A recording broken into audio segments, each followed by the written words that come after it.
So you might notice that someone's missing from this recap video.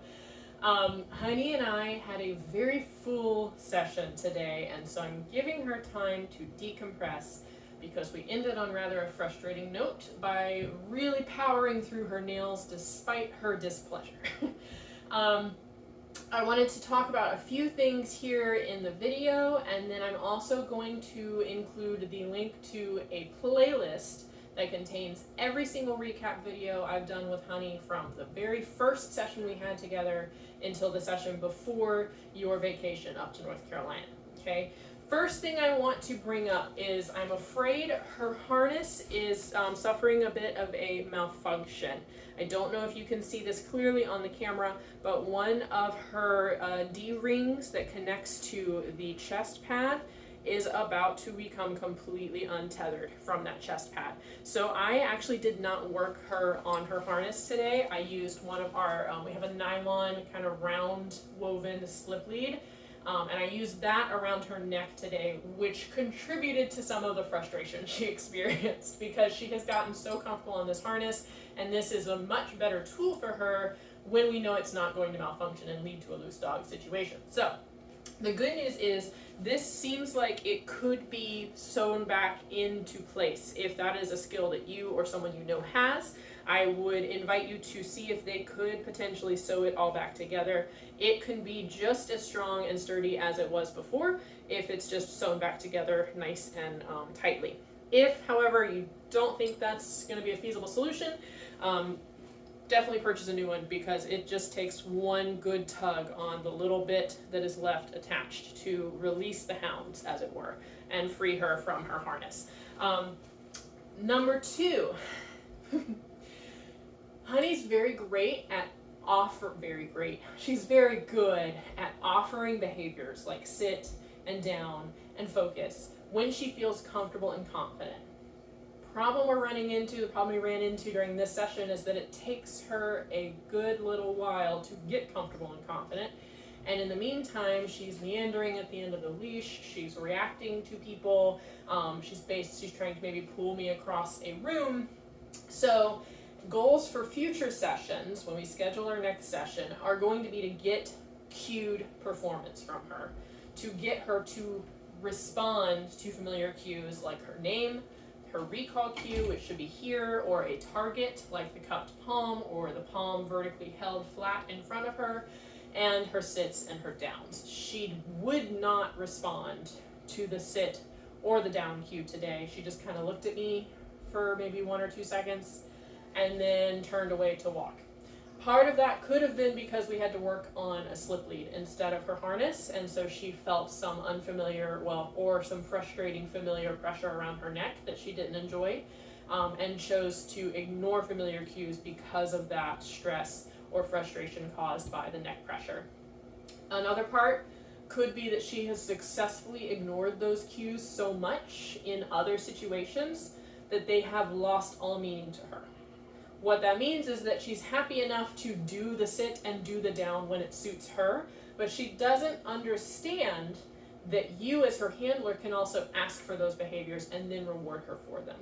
Okay? So we're going to work on that in future sessions, helping her understand that when we ask for these behaviors, that is when the reward actually happens. And I'll show you and walk you through how we can do that when I see her again next time. Last thing I want to talk about is our grooming experience that we had today. So we managed to Dremel, we did use the Dremel, and we managed to Dremel all of her back toes. We worked through her discomfort. Instead of actually having her be comfortable with the process, we at least got her to voluntarily lay down with us on her mat. And then we used treats and continuous treat reinforcement to prevent her from demonstrating her frustration or discomfort on us, the handlers. We just had treats available for her to chew at and work on while we powered through the Dremel on her back feet. We then managed to Dremel just the tips of most of her front toes. I honestly can't tell you which ones we missed, except that I know we did not get the dew claws. But I worked on most of her front right and maybe 2 or 3 of her front left. And again, we worked through significant discomfort to get that done. She did not enjoy it. She practiced what's called gator snapping, where she's literally just like chomping her teeth together. And we were using treats, just continuously having treats in front of her mouth to prevent her from practicing those gator snaps, and instead to just get her feeding her through the process, so she wasn't directing that frustration at us. The problem with that kind of task and that kind of process is that we're actually rewarding her for feeling frustrated and uncomfortable, and that's not what I want to do. So what I recommend is that we do look into a low to moderate dose of trazodone, or another anti-anxiety medication. Trazodone is kind of our first answer, our first solution, but it doesn't always work the same way for every single dog, and it doesn't have the same kind of time lapse effect for every single dog. So it would be kind of a trial and error medication. We would want to try a lower dose, see how she feels, how easily and quickly she relaxes when she's given that dose, and then based on what we see as far as behavior from her while she's medicated that way, we can decide if we need to up the dose or maybe even lower it. Because what I would like to see from her is, I love that she offers it down on that bed. I would like for her to completely ignore the fact that there's a running motor in the room. And she can do that for everything else that we have in the grooming area. We have our dryer in there that's running pretty much constantly. We have our washing machine in there that's running pretty much constantly. She's fine with those noises. It is the Dremel and other surprise noises that she startles at and reacts to. So the trazodone can help kind of cloud that reaction and help her realize that she doesn't need to react to those. She can get rewarded for staying calm and ignoring those other noises, and then even ignoring any kind of buzzy sensation she might feel on her toes, and get rewarded for that. So, long story short, we had a pretty good day, but she was a little frustrated, and we ended on a frustrating note. But we powered through, we got things done, and I think that with a little bit of medication and some continued exposure to the positive way of handling this exercise and this grooming experience, we can help her realize that her choice of escalating by the gator snaps and the rollaways, those choices are not necessary, because in no way are we hurting her. She is otherwise laying there chilling. She's getting pets, she's getting cookies.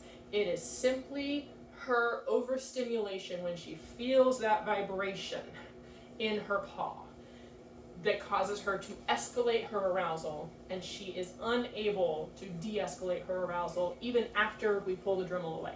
She was still gator snapping just while we were sitting there with hands on her, with the Dremel off and completely out of the picture. Trazodone can help interrupt that escalation so that she learns to have good experiences through the Dremel process. Let me know if you have any questions about how we tackled these problems today.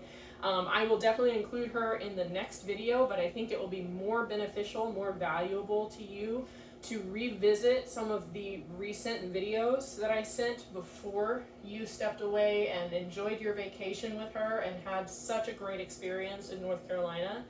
And then after you've revisited those skills, we can schedule another session when she's come back fresh and practice working on her obedience, her cued obedience, and then getting through these grooming sessions without the escalated, over-aroused, frustrated behaviors that we saw today.